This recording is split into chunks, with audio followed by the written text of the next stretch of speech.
Hey guys, letting you know at the top of this episode that Dynamic Duel has partnered with Cufflinks.com to run a fun Marvel vs. DC contest for you. Now, we can't all dress like superheroes, Lord knows we'd love to, but we can still feel super stylish when we dress to the nines with Marvel and DC men's clothing accessories. We're talking cufflinks, ties, money clips, the works. When you look your best, you feel your best, and Cufflinks.com wants to help us all feel like superheroes with their high-quality Marvel and DC fashion gear. From now until December 31st, use code DUEL15 on Cufflinks.com to get 15% off your total order with no minimum purchase. When Cufflinks.com reached out to us, our first reaction was just geeking out at all the cool Marvel and DC stuff they have. And per our custom, Joseph and I started arguing about whether the DC accessories were cooler or if the Marvel stuff was. Yeah, I was like, check out these Infinity Gauntlet cufflinks, and you were like, that's nothing compared to this Batman money clip. So we need you guys to help settle this debate for us, and we have some prizes to give out to a few lucky participants. Everyone, go to cufflinks.com and visit their Marvel and DC sections. Send us what you think is the coolest product they have. If it's a Marvel product, Marvel gets a point. And if it's a DC product, DC gets a point. The side with the most points by November 15th wins and gets declared the most stylish. Again, send us the coolest thing you see there, and you'll be entered into a drawing to win either a stylish Batman tie or a sleek Iron Man tie, depending on if your answer was Marvel or DC. We'll have 2 winners, and they'll be announced on November 17th. As always, you could reach out to us via email at dynamicduelpodcast@gmail.com, or you can send us a message on Facebook, Instagram, or Twitter, the links to which are in our episode description. If we can't agree on the best comics universe, we can at least declare who's more fashionable. Help us out with that, guys, and a big thank you to Cufflinks.com for helping us set up this promo. Don't forget, you can get 15% off anything in their store with the promo code DUEL15. That's DUEL15 at Cufflinks.com. Go now. On with the show.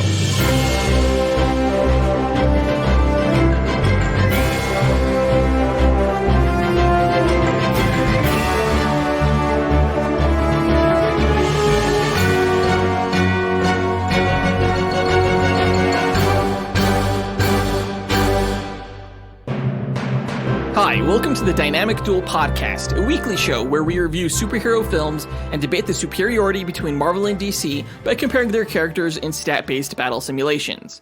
I'm Johnny DC. And I'm his twin brother, Marvelous Joe. And in this episode, we will be reviewing the fan favorite Batman Under the Red Hood, an animated film that came out in 2010 that is one of DC's best animated works to date. Absolutely. As a standalone story, it's really hard to beat, even if you're not a DC fan. If you've ever had any interest in the character of Batman, this film is pretty much required viewing, because it's honestly, and I say this as a Marvel fan, it's one of the greatest ever made. And this episode, of course, is leading up to the release of another DC animated film, Batman Death in the Family, which is a prequel to Under the Red Hood. We'll be reviewing that film in 2 weeks, but in the meantime, we're going to break down this film from 2010. Yeah, initially, this would have been the date that we reviewed Wonder Woman 1984, but since that movie got pushed back, it left us a nice little opening where we could squeeze in Under the Red Hood before the upcoming Death in the Family is released. We'll get into our thoughts on the film later on in the episode. Before that, we're going to break down the comic book movie news from the past week. And there's some doozies. Jamie Foxx is set to reprise his role as Electro in the upcoming Spider-Man film, and Ms. Marvel has been cast for her upcoming Disney Plus television series. As always, we list our segment times in our episode description, so feel free to check out the show notes if you want to skip ahead to a particular topic. We want to give a huge shout out to New Multiverse, who's from South Africa, who left us a review on Apple Podcasts. We really appreciate it. Thank you very much for the kind words. And just a quick reminder to everyone to please subscribe to our show if you haven't already. And if you have, please help us grow our podcast audience by giving us a rating or a review on whatever platform you're listening to us on.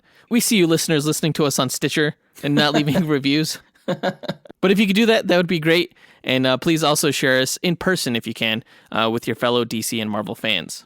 But with that out of the way, quick to the No Prize. A No Prize is an award Marvel used to give out up until the 90s to fans. Our version, the Dynamic Duel No Prize, is a digital award we post on social media that we personally draw for those who we feel gave the best answer to our question of the week. Last week's question came off the news that Aldous Hodge had been cast as Hawkman in the upcoming Black Adam film starring Dwayne Johnson, The Rock. Our question was, who would you cast as Dr. Fate and Cyclone, two JSA characters announced for the upcoming Black Adam film? Now, we got a lot of great answers. I know a few people kind of backed away from this particular question because they weren't familiar enough with the characters of Dr. Fate and Cyclone. But I have to say, if you're unfamiliar with Dr. Fate, I know of a great podcast that you can listen to where you can get everything about his backstory. Just saying. Yeah, we featured him in a duel episode against Doctor Strange. Yeah, that was one of our reduel episodes where we actually went back to one of our early episodes and redid the speculative battle, just to make it feel like one of our newer episodes. So check that out if you haven't. Before we announce who won this week's No Prize, we want to give a shout out to some honorable mentions, including Miggy Madangian, who said that he would cast Mena Massoud as Khalid Nassour, aka Dr. Fate from Earth 2, and Vanessa Hudgens as Maxine Hunkel, aka Cyclone. If you're not familiar with Mena Massoud, he was Aladdin in Disney's live-action remake. Yeah, and I thought he was fantastic in that role, and it's kind of a shame that we haven't seen him in more Hollywood movies ever since that film came out. I actually really liked the Khalid version of Dr. Fate from the Earth 2 comics. It kind of made more sense to me that he would be Dr. Fate as opposed to someone like Kent Nelson from Earth 1. And Maxine Hunkel, she's such a blank slate because she's such a new character. I could see almost any young female actress playing her, including Vanessa Hudgens.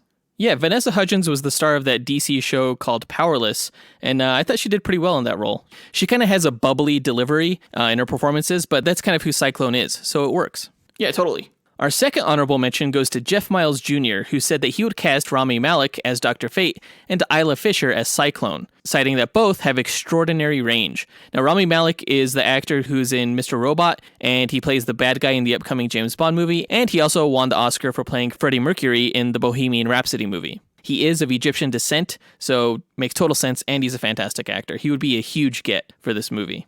And Isla Fisher has red hair, so, you know, it works. I think she Although might be... she's a little bit up there in age, actually. She's like around 45, I think. Yeah, and Cyclone is actually a teenager. She's one of the younger members of the JSA. So yeah, Isla Fisher might be a little old for the role, but she kind of almost nails the character personality-wise to a T. Again, she has a very bubbly personality, so... Our final honorable mention goes to Spiderbat6 of Twitter, who said that he would like to see Bryan Cranston as Dr. Fate, the Kent Nelson version, because he has a commanding voice. And he would also like to see Karen Gillan as Cyclone, because she is a redhead who has acted with The Rock before. And both of those actors are fantastic that I could totally see working in this film. Yeah, I would prefer not to go with the Kent Nelson version of Dr. Fate for this particular movie, considering much of the story takes place in the fictional North African country of Kahndaq. But if you had to go the Kent Nelson route, Bryan Cranston would be amazing. I just totally see him saying, like, say my name. And they're like, Dr. Fate, and you're like, you're goddamn right. And Karen Gillan, you know, she's a lovely actress. She played Nebula in the Marvel movies, and she was really great in the Jumanji films alongside The Rock as well. Great choices. And we want to give a quick shout out to everyone else who wrote into us. We really appreciate you guys interacting with us, so we want to acknowledge you guys. Shout out to Shane Habazin, Isaiah Bethune, CJ Kraft, Jacob Bell, Michael Haggerty, Colby Henches, Jorg Bailey, Mike Luther, and John Speas. But the winner of this week's No Prize goes to Adam Speas, who said that he wants to see Catherine McNamara for Cyclone. And you may be familiar with her if you watched the final seasons of the Arrow TV show. She was Oliver Queen's daughter, but she was also in the Maze Runner and the Shadowhunters show. I didn't really know who this actress was until I looked her up on Google Images, and she looks pretty damn spot on for the character of Cyclone. And she's a pretty good actress as well, which is one of the reasons why I liked this answer. Adam also said that Oded Fehr could be Dr. Fate, and you'll probably know him from the Mummy movies, but he was also in Deuce Bigalow, Male Gigolo. Right, and Resident Evil. But in the 20 years since that movie's come out, you know, he's kind of gotten a little bit more distinguished with like the gray hair. Yeah, the salt and pepper look. If they don't cast him in that role, I'm going to be really sad now because I didn't even think of him until Adam Speas said that. And once he said it, I was like, I can see no one else. It has to be him. Yeah, apparently the actor voiced Dr. Fate in the Justice League Unlimited cartoon, according to Speas. Perfect. It's just perfect. So congrats once again to Adam Speas. You win this week's No Prize. If you, the listener, want a shot at winning your own No Prize, stay tuned to later on this episode when we'll be asking another question of the week. And now that that's done, on to the news.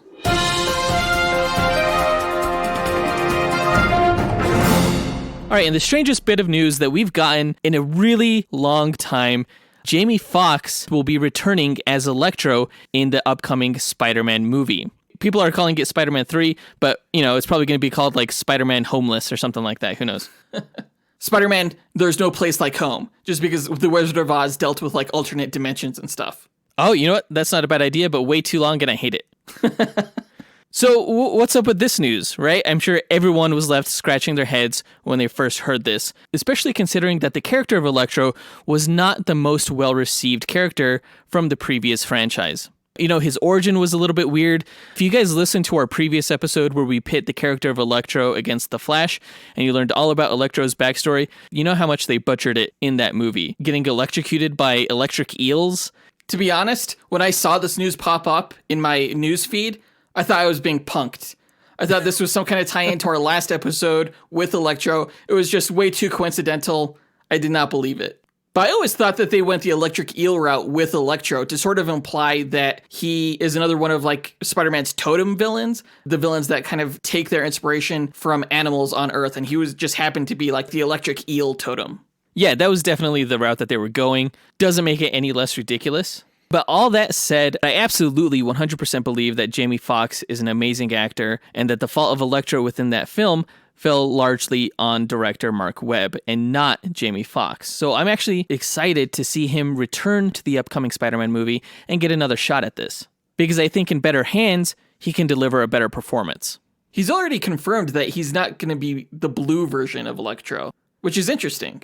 Yeah, because when I first heard this news, I was like, okay, so either Spider-Man is going to go dimension hopping, or they're going to be merging some aspects of the previous films into this Tom Holland Spidey franchise. Kind of like how they did with J. Jonah Jameson. You know, the current version is bald on top and is the anchor of a web news series. They're using the same actor, just changing him up a little bit. Yeah, maybe this version of Electro will actually wear the mask. Oh God, I hope so. That mask Really? just is what makes Electro for me. It's so over the top. Although they will probably have to kind of rationalize the eccentricness of the mask with like fiber optics or copper wiring or something. I think it could look cool. I don't think there's any way to make that look cool. Now, the other big question that this casting raises is why are they choosing to go with Electro for this particular film? And I think the only answer would be Sinister Six. They're bringing back actors from previous franchises. I think they're going to use multiple villains to all go up against Spidey at once. That makes sense, and it brings in an actor who's tied in with the character that they don't necessarily need to build a backstory for in order to get the audience to connect with that actor as that character. Right, so you could have people like Michael Keaton's Vulture, Jake Gyllenhaal's Mysterio, Alfred Molina's Dr. Octopus, or Willem Dafoe's Green Goblin, or Rhys Ifans as the Lizard. I'd personally like to see Thomas Hayden Church come back as the Sandman. You know, give him another shot at redeeming that role, because I think he's a fantastic actor. Yeah, he was definitely not what ruined Spider-Man 3, for sure. Of course, if they don't go the Sinister Six route and they are going like a Spider-Verse route, it would also be cool if they could bring in actors like Tobey Maguire and Andrew Garfield as their versions of Peter Parker to team up with Tom Holland's Spider-Man. And Miles Morales. Yes. Oh, that would be amazing. There's just so much potential, so many unanswered questions that I'm really looking forward to learning about in the upcoming months regarding this film, and we'll definitely be keeping you guys up to date on this. I'm wondering if Marvel is going to adapt this strategy when it comes to the other previous franchises from the non-MCU films, such as the X-Men movies, the Fantastic Four movies, Daredevil, Hulk, Ghost Rider, all those films. Could they be bringing back the same actors into the MCU as kind of established characters? And that brings us to our question of the week. Which actor from a non-MCU Marvel film do you hope Marvel Studios brings back for their universe, and why? Post your answer to our Instagram, Twitter, Facebook, or email us at dynamicduelpodcast@gmail.com. We'll pick our favorite answer and draw that person a Dynamic Duel No Prize that we will post to social media. In other news, the title role of Ms. Marvel has been cast for her upcoming Disney Plus television series that's set to premiere in 2022. Now, the actress that has been cast as Ms. Marvel is newcomer Iman Vellani, who has never actually been in any film or television project prior to this casting announcement, which I think is the most surprising aspect of this news. Yeah, apparently she was one of many actresses who sent in an audition tape. My guess is her personality is naturally really close to Kamala Khan already. I mean, I guess that is a valid assumption considering that she is not traditionally an actress. Now, this is a huge property that Kevin Feige has insinuated would find its way into the theatrical films. So we are allegedly going to see Iman in the movies, and not just in the television show. So yeah, her audition must have just nailed it. I think I read about one interview where someone asked her if they could cast any Marvel character to be her in a film about her, who would they cast? And she was like, Iron Man, duh. Which is just, a lovable, perfect answer for Kamala Khan. Yeah, especially since she's like such a kind of fangirl of a character. That's part of her appeal.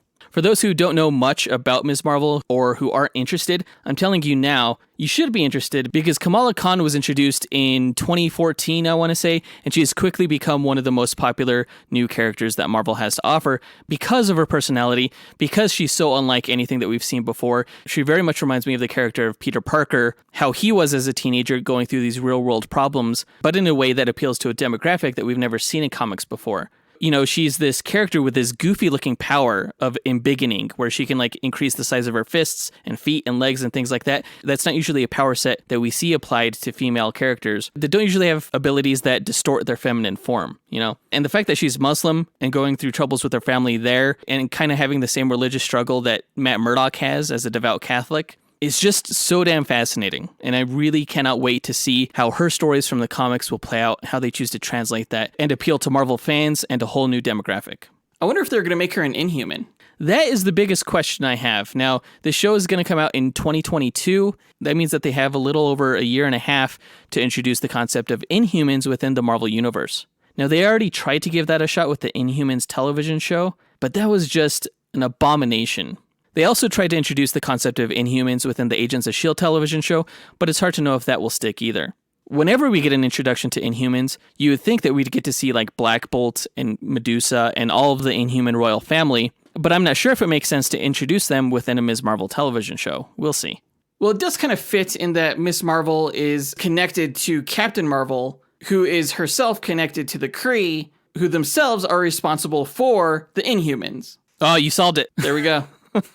Yeah, it's entirely possible that they might address Inhumans within Captain Marvel 2. We have no idea. We don't know what's going on. They might do the Secret Invasion for Captain Marvel 2, or they might save Secret Invasion for the next Avengers film. Or for the Nick Fury TV show that's going to come up on Disney+. That's right. Yeah, that was just announced a couple of weeks ago. Nick Fury's going to have his own television show, and we know from the latest Spider-Man movie that Nick Fury's up in space working with S.W.O.R.D. and Skrulls. Congratulations to Iman Vellani, and good luck in the role. And really excited to see what the costume looks like and what the story is going to be about. We've got an exciting few years ahead of us. But I think that does it for all the news for this episode, so let's go ahead and get into the main event, where we review the 2010 DC animated film, Batman Under the Red Hood.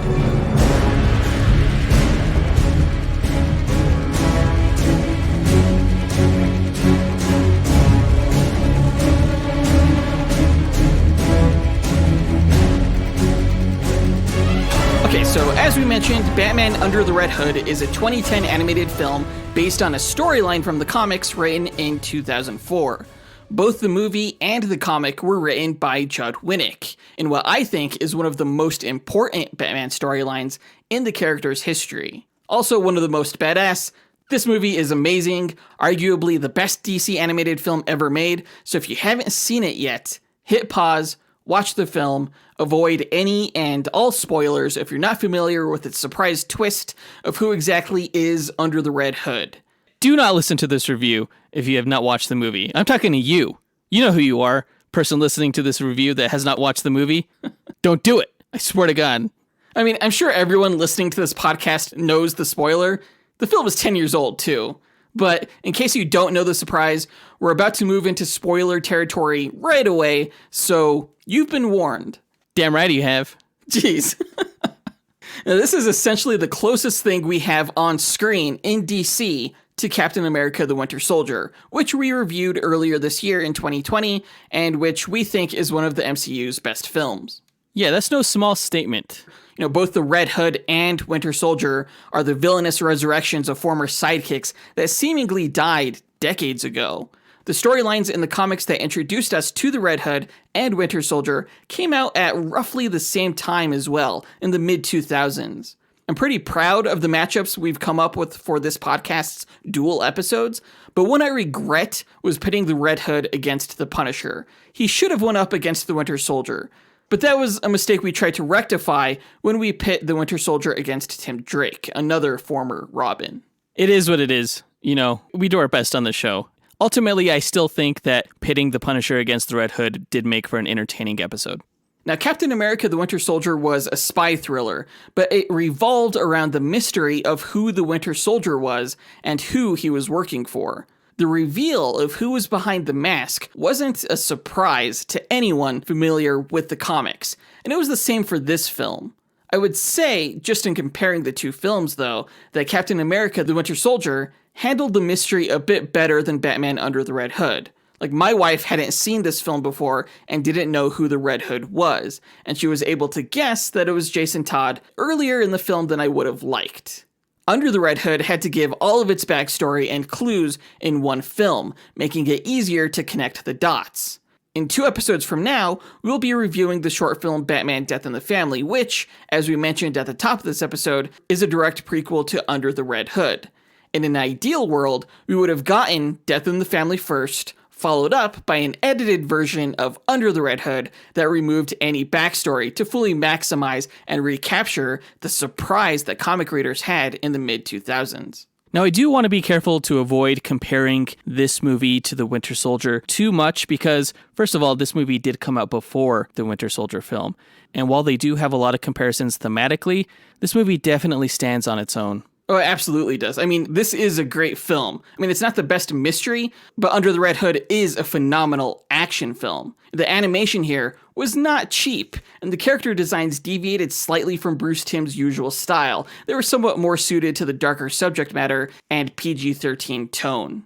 I loved the animation on this movie. This was definitely one of the earlier DC animated films, and you could tell because of the painstaking cell animation approach that they took. And there's no nudity. Right. Yeah, definitely an older DC animated film. But there were a lot of frames in the action. All the backgrounds were extremely detailed. The fight scenes were so well choreographed and easy to follow and just full of adrenaline. Yeah, especially between Batman and the Red Hood. They were quick and hard-hitting, but you're right, there was also like a finesse and it was intelligible. Batman was able to showcase some really cool gadgets in this film too. And because of the mystery aspect of the film, Batman was also able to show off his detective skills in a way that the live-action films really haven't shown yet. This is Batman at the top of his game. He's probably portrayed better here than he is in any other Batman story out there. And I think I may have said that before in our Batman Assault on Arkham review, but this movie has a whole lot more Batman than that movie did. Yeah, for sure. Again, he's just so capable. Like, I would love the live-action films to show how Batman could take down a being as powerful as Amazo. Yeah, that fight was nuts. He is, like you said, at the top of his game, which makes the Red Hood that much more of a threat when he's shown to be just as capable. Red Hood is a badass. He's just so damn cool, and so is Nightwing. Yeah, everyone is cool. Everyone is badass. It's just a badass movie. But more so than the action or anything else, I think what makes this film and this specific story great is the conflict that the Red Hood's existence brings to Batman's world. Almost every episode, I talk about how DC characters are more archetypes and symbols than relatable individuals. Superman represents power and hope. Wonder Woman was created to be an icon of feminism and truth.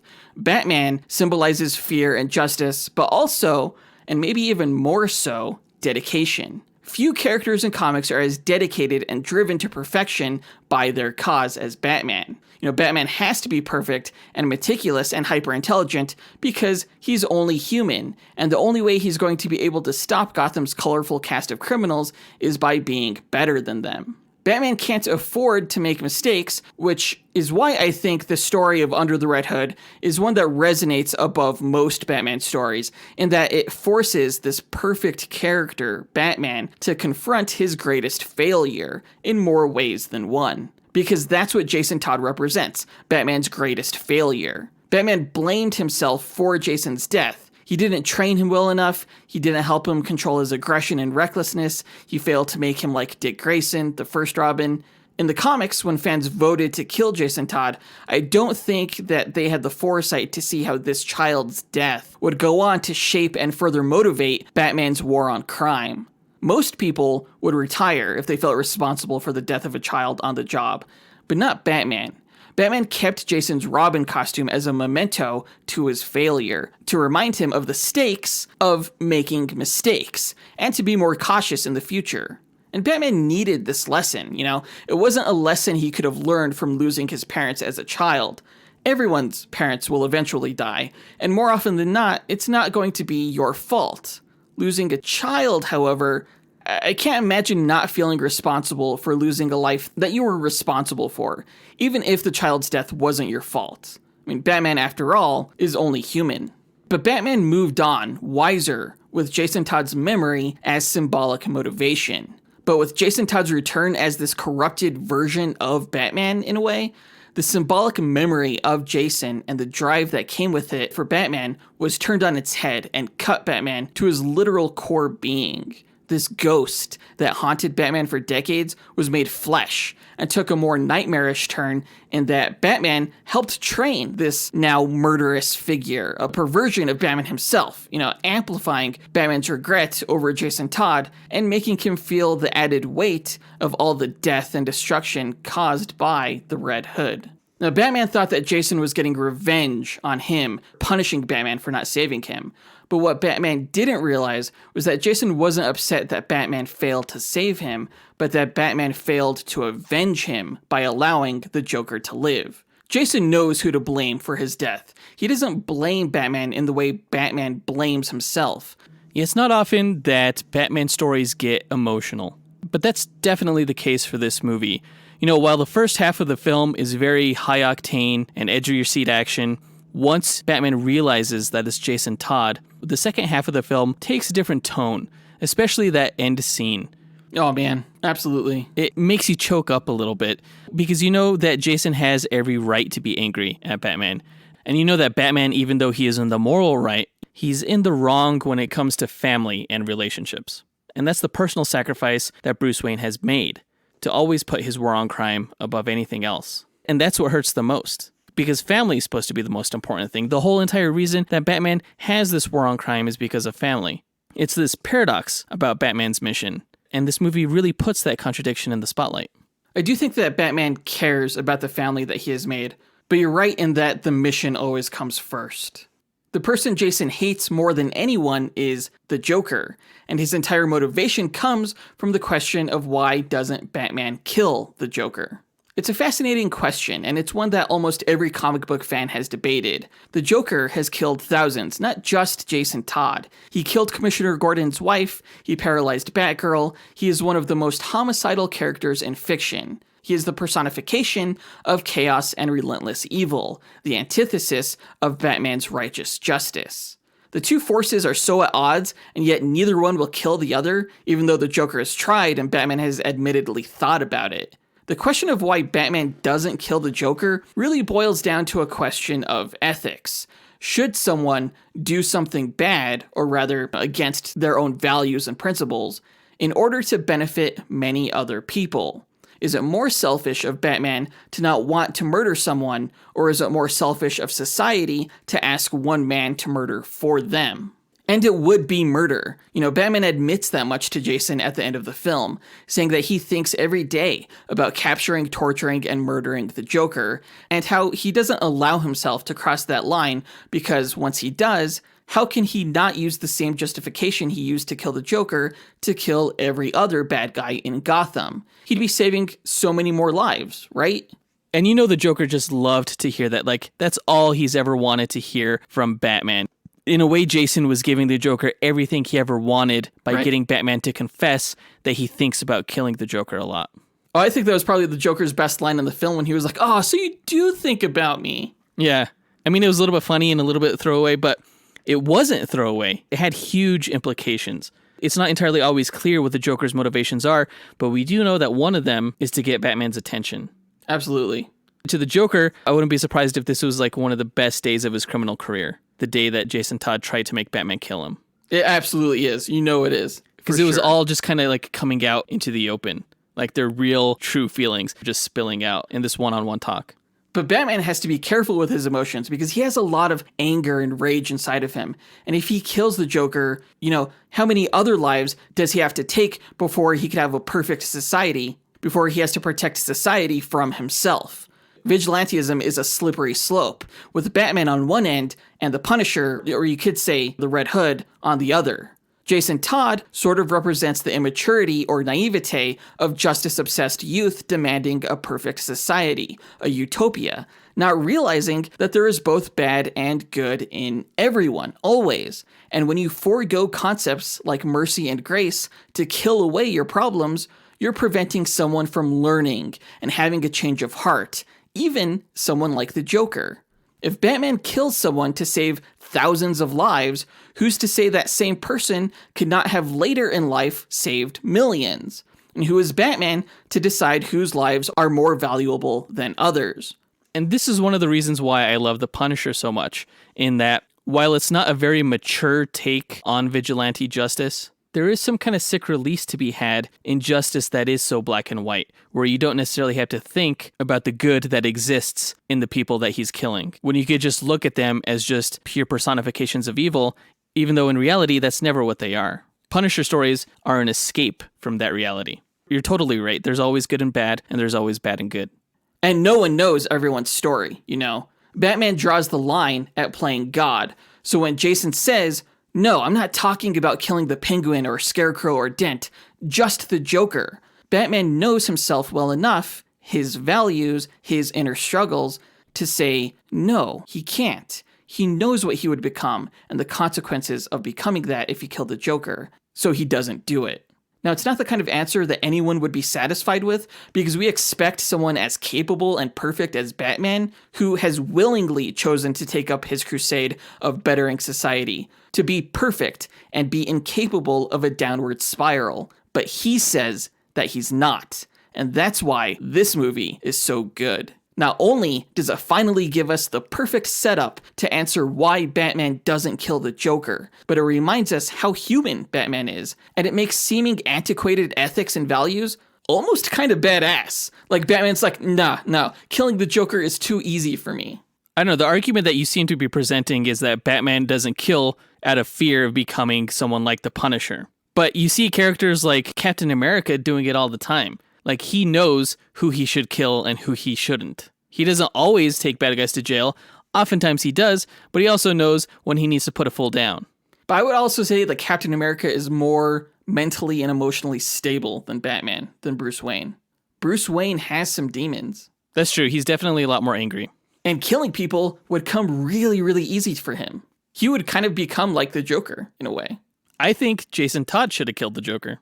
The problem all comes down to the fact that the Joker is insane and therefore not responsible for his actions. The ultimate plan is to cure Joker of his insanity, make him acknowledge his crimes and his actions, and make up for them in some way. Joker is a really smart guy. Like, who's to say down the line he can't be reformed and use his intelligence to save so many more lives than he ever took? That's wishful thinking. That's the ideal scenario. Not the Punisher, man. Ideal scenario for the Punisher is clack, clack, brat, brat, done. Dang. Kidding aside, I will admit that I at least respect Batman for always staying steadfast in his beliefs. That's kind of what makes him such a fascinating character. Now, we've talked a lot about Batman and Red Hood, but let's get into a little bit more specifics on them and the rest of the main cast in our character breakdown. Now, Batman was voiced by Bruce Greenwood, who's a fairly recognizable actor, even if you're not familiar with his name. He was Captain Pike in J.J. Abrams' Star Trek films. He was also the President in National Treasure: Book of Secrets. He's done Batman's voice a few times, including in the Young Justice animated series and Gotham by Gaslight. He has a great Batman voice, probably second only to Kevin Conroy, in my opinion. And since he's such a great actor, he did a great job conveying the struggle of Batman in this story. Yeah, sometimes it's hard to tell if he's just doing a Kevin Conroy impression, but I would absolutely agree that whatever he's doing is pretty damn spot on for what the story needs. Now, Batman really has two arcs in this film. The first being to find out who is the new Red Hood, and once he learns that halfway through the film, his arc is really about redemption, not for himself, but for Jason. You know, Batman isn't the most forgiving of characters, least of all to himself. So the death of Jason Todd wasn't something he was ever really going to forgive himself for or find peace with, but he learned from the mistake and could still teach and be a mentor to Jason, even with Jason as his enemy. When Jason gives Batman the ultimatum of killing him or the Joker, Batman rejects those options, showing Jason that he doesn't have to answer to him, that he's smart enough to make his own decisions that abide by his values and find a new way. And even the Joker was really impressed when Batman found another way. Right. In some ways, it's like the Joker is Batman's biggest fan. Definitely, when someone's trying to kill him and Batman's trying to save him, for sure. My personal favorite moment with Batman in this film was his battle with the Mazo. I had forgotten about that scene from this movie and the comics. And I know statistically, like, Batman wouldn't stand a chance against a Mazo, so it's cool seeing how Batman would be able to defeat him. Well, I mean, he did have help from Nightwing, but that was a great example of, like, the underdog pulling through. Moving on to the Red Hood, aka Jason Todd, he was voiced by Jensen Ackles of the TV show Supernatural. If they ever made a live-action Red Hood film, he would be my choice for Jason Todd. He's able to act with attitude and anger without being off-putting or annoying. Maybe like 10 years ago if they made this movie, but now he's kind of aged out of the role. That being said, we still definitely need to see Jensen Ackles within a superhero movie. A lot of people had fan cast him as Hal Jordan for a long time. I wouldn't mind that at all. Red Hood's whole arc in this film was to show Batman that there was a better way to save Gotham, not by eliminating crime, but by controlling it as its criminal kingpin. And in that, he was successful, able to take down Black Mask's criminal empire, all to make Black Mask desperate enough to turn to the Joker, which still didn't really make sense to me, honestly. Well, the legend of the Joker is so renowned within the criminal underworld. He's known as the guy who's crazy enough to pull off anything. What Black Mask knew he needed was a wildcard element that the Red Hood couldn't predict or control. I guess that's fair. That could work. Now, the Red Hood, as we mentioned, wasn't successful in getting Batman to give up his moral code. But the Red Hood did escape Batman's justice, I guess. Batman wasn't able to find him in the rubble of the explosion at the very end. In the comics, he continued as a bona fide villain for a while until he had something of a redemptive arc and was eventually welcomed into the Bat family. Red Hood is considered an anti-hero, so he takes down bad guys using bad guy tactics. But he has a good heart, To me, he's a victim of an unfortunate upbringing. Compared to Dick Grayson, Jason's parents were horrible. Now, Batman thought he could steer Jason's anger into something more productive, and he sort of did, but ultimately, Jason's personality is too stubborn to really understand that he would be better off following Batman's plan for him. He's the rebel of the Bat family, the archetypical lancer of the group, along with Batwoman and Damian Wayne. He's the rebel without a cause. Just like that one movie we saw, a rebel without a cause. Now, the final scene of this movie makes his arc feel like such a tragedy, where, he's just a little kid with all the hope in the world, and he's like, this is the best day of my life, the first day that he got to be Robin. And there's a bit of dramatic irony there, wherein as an audience member that he's going to end up dying as Robin and come back and go through all of this emotional turmoil. So it's very, very tragic and quite poignant of an ending. But as a comic fan, I know that eventually Red Hood does have this redemptive arc where he does get welcomed back into the fold. And after this movie ends, that's the story that I want to see. That's all I want to see. I just want to see this kid be happy again. Right. And so I really wish that they would have made a sequel to Under the Red Hood, where we got to see that redemptive arc, as opposed to the prequel that we're getting in a few weeks, Death in the Family. I mean, I think they still could make a sequel. They seem to really match the style from Under the Red Hood for Death in the Family, and they got the same voice cast. So if they wanted to, they could. I think the sequel would probably have to be something like Battle for the Cowl, because after that time, when Jason Todd tried to be Batman for a while, take up that mantle, after that moment is when he sort of began his redemptive arc. Yeah, that would be fantastic. I would love to see Battle for the Cowl in a movie. Jason has seriously one of the best arcs in all of comics. Yeah, he's a great character. Moving on to the Joker, he was voiced by John DiMaggio, a.k.a. Bender from Futurama. And it totally does not sound like him. No, it doesn't. Like, most of DiMaggio's work kind of resembles his Bender voice, And this was very much in the same vein as Mark Hamill, although a little bit gruffer. I mean, I'd have to say, unfortunately, I think his voice work and the character's writing were my least favorite elements of this film, which I feel weird saying because much of the Joker's lines were lifted from the source material, the comic. But I guess DiMaggio's performance didn't live up to my own expectations, like what I heard in my head as I read the comic, Yeah. I thought his voice was too deep, too flat, and his delivery was not funny. It was menacing at times, sure, but the Joker should enjoy what he does. I didn't really get that vibe from him in this film. There was a little bit of like an everyman vibe that his voice gives off. Oh, yeah. Where every line that the Joker gives should really be somewhat of a performance. Definitely. I definitely agree with that. And the Joker in this film was ultimately just a pawn of the Red Hood. You know, he was hired by Black Mask to draw out Red Hood, but that's what the Red Hood wanted. You know, in the comics, Black Mask actually hired Mr. Freeze. Jason kidnapped the Joker much earlier in the comic storyline and kept him around to beat him. It's one of the few storylines where the Joker is truly outwitted and outclassed. It's not really his story, even though he played a big part as the catalyst for it. Isn't that refreshing, though, to finally see the Joker not be the crazy genius with a plan that he always is? No, honestly, I think it kind of downplays the character. He's better than that. But I mean, in the end, Joker did prevent Batman from disabling the bomb that the Red Hood had set up. True, but that was kind of, too little too late.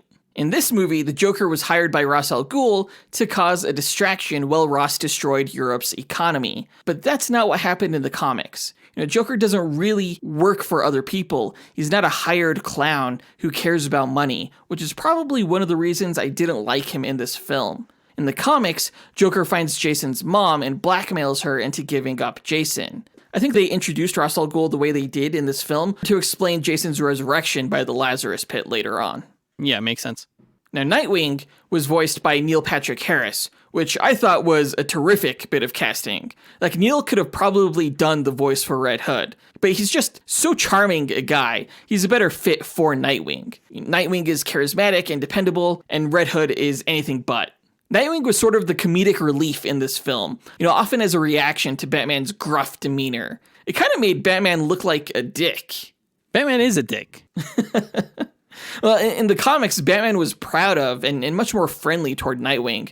But I think here, they couldn't have had a Batman be a happy person after experiencing anything like what happened to Jason. In the comic, Red Hood actually blows up Bloodhaven, Nightwing's home city that he protects, but they didn't do that in this film, maybe because there wasn't enough time for it, but it would have been nice to see Dick Grayson and Jason Todd have a little bit more interaction. Nightwing was kind of taken out early in the film due to a leg injury. Yeah, the Dick Grayson-Jason Todd relationship has always been one that's been pretty fascinating because they both have so much in common and yet couldn't be more different from each other. Yeah, absolutely. They're foils for each other. I think it's pretty rare, at least in the Batman animated films that I've seen, to see Batman team up with his sidekicks and fight alongside the Bat family, as it were. And there's something just so enjoyable about that.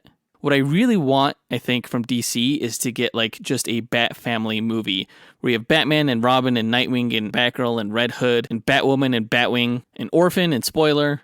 Just everybody. Everybody all just going to war with the Batman Rogues Gallery. Or something like that would be cool. The way those characters kind of play off of each other, because they've all been trained by Batman, really. The way they kind of like interact and kind of execute their cheap shot tactics in unison, it's poetry in motion. And it's almost like they're attacking with one brain. And that was kind of the problem within this movie because Jason Todd was kind of, part of that brain. It was almost like he was able to anticipate their every move. Honestly, I would love just to see a comic book title with the Bat family. Just all together, just taking out crime. That would be cool. Yeah. And that's sort of what we're getting with the upcoming video game, Gotham Knights. And I am so looking forward to that. That's going to be so cool. Moving on to the plot breakdown, the film starts off with Ra's al Ghul learning about how the Joker is killing Jason and how Batman is racing to save him as it's happening. The beating that Jason Todd takes is actually much more unnerving in the comics. I mean, it all happens off panel, but we see the aftermath. Jason's face is just bruised and bleeding, and by comparison, in this film, the Joker's beating seemed somewhat tame, even though the idea of being beaten with a crowbar is pretty disturbing in itself. Well, it's a PG-13 movie. I think they could have gone a lot further if this movie were made in the current times where DC really likes to go rated R with their animated films. That's true. Yeah, they would have taken a lot farther. Jason Todd probably would have been naked. Now, the Joker leaves Jason with a bomb, and Batman is seconds too late to get to Jason before the bomb explodes, killing him.